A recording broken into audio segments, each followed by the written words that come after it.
I was the founder, together with two other gentlemen, of Euronext in the beginning of 2000. So I was CEO of the Dutch exchange that came into Euronext. And I was the CEO of Robeco, the Dutch asset management firm in the Netherlands, also for 5 years. And I come to the conclusion that 80% of the cases, I think there was a moral problem behind the crisis. And just that moral problem is the one which, I'm an economist, was never addressed while I had to learn on the university, while I was being educated. You make a product in the United States of America, you cut it in 20 pieces, you rewrap it, and you sell it to the German Landesbank or to a bank in Japan or whatever. And you at the end of the day, of course, you earn a bonus.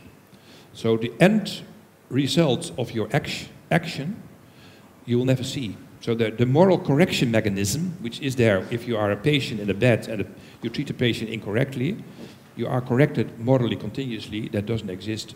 It exists, but it's much weaker in the financial sector. And I'm in favor of taking the rules out and going back to principles.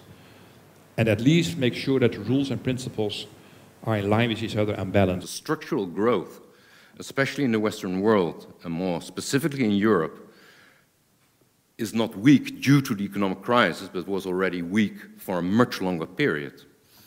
And so the question here is, with populations that are aging, with a demographic deficit announcing itself already now, how do we see the future of economic growth?